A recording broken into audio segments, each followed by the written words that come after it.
श्रीमद् भागवत में मनु शतरूपा की जो 3 बेटियों का वंश है, सबसे पहले बेटियों का वंश का श्रवण कराया है। चाहते तो बेटों के वंश का वर्णन पहले करते हैं, है ना, लेकिन बेटों का वंश पहले प्रारंभ ना करके बेटियों के वंश की चर्चा कर रहे हैं सुखदेव जी महाराज। हमारे शास्त्रों में कभी भी कन्याओं को, बेटियों को छोटा नहीं रखा गया।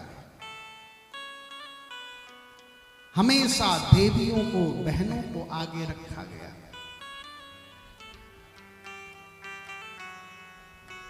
वर्तमान में हमारा जो उत्तराखंड क्षेत्र है, उत्तराखंड क्षेत्र में एक जो विषय है बड़ा जटिल है, जो अभी चल रहा है। क्या कर रहे हैं कि जो हमारी बहनें हैं, धियानियां जिनको गढ़वाली भाषा में कहते हैं, सभी गांव की बहनें एकत्रित होकर अपने मायके में आकर भागवत कथा का वाचन करा रही है। महाराज जी भगवान का संकीर्तन, नाम संकीर्तन करा रही है। लेकिन क्या शास्त्र इसकी अनुमति देता है? एक बार कन्यादान हो गई तो क्या मायके में आकर इस प्रकार का अनुष्ठान किया जा सकता है? इस पर पूज्य हमारे गुरुदेव हुए, उन्होंने एक वक्तव्य व्यक्त किया। शास्त्र की मर्यादा के अनुसार ही कार्य करना चाहिए।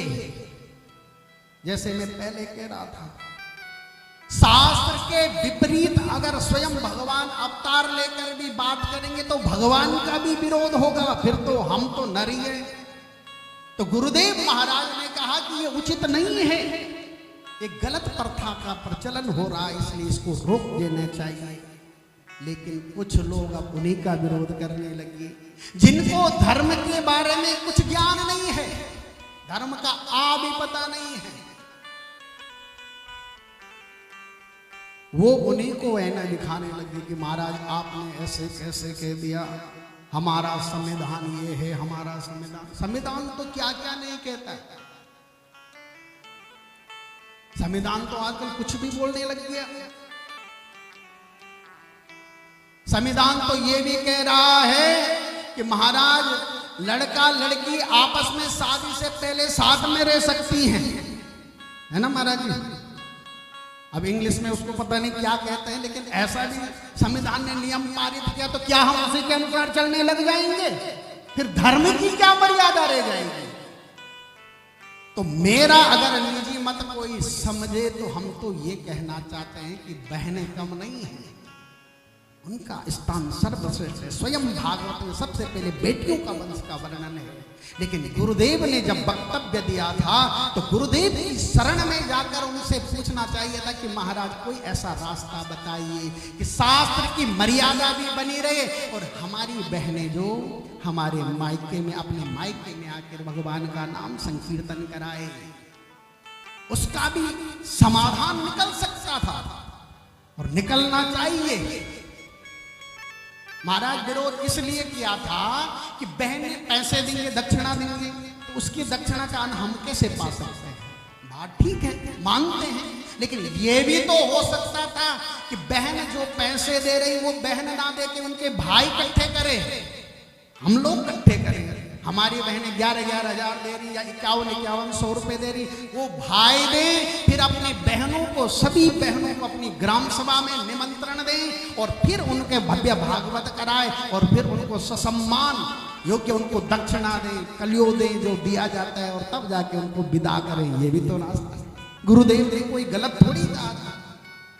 लेकिन मनमाने ढंग से अगर हम धर्म की व्याख्या करने लग जाएंगे, संविधान का तर्क कुतर्क देकर अगर हम धर्म की व्याख्या करने लग जाएंगे तो यह उचित नहीं है। पूज्य गुरुदेव संतों की शरण में जाकर जो शास्त्र के ज्ञात है, हम क्या कर सकते हैं? अब मैं तो किसी योग्य नहीं हूं महाराज, गुरुदेव तो करोड़ों सूर्य के समान हैं और हम दीपक हैं। क्या सूर्य भगवान को दीपक दिखाएंगे तो कोई प्रभाव पड़ेगा? नहीं पड़ेगा। हम उस दीपक के समान भी नहीं हैं। चाहिए तो ये था कि गुरुदेव की शरण में जाएं और गुरुदेव से प्रार्थना करें कि कुछ ऐसा माध्यम रास्ता निकाला जाए कि धियानियां भी आ जाएं, हमारी बहनें भी मायके में आए और खूब भव्य आयोजन भी हो और दोष भी ना लगे। ऐसा धर्म करके भी कोई फायदा नहीं जो अधर्म का रूप धारण कर दे, है ना? वैसे हम इस पे वक्तव्य देना नहीं चाह रहे थे। बहुत सारे व्यक्तियों ने कहा महाराज आप भी कथा करते हैं, आप भी कुछ वक्तव्य रखो, जो प्रचलन चल रहा है वो सही है या गलत? हम तो कहेंगे गलत है, लेकिन अगर फिर भी बहनें करना चाहती हैं तो गुरुदेव जैसे बड़े बड़े संत हैं, ब्राह्मण हैं, गढ़वाल में कोई कमी नहीं है, उनकी शरण में जाओ, बीच का रास्ता कोई निकालो और इस बात का समाधान करो। बोलो वृंदावन बिहारी लाल जय जय श्री राधे।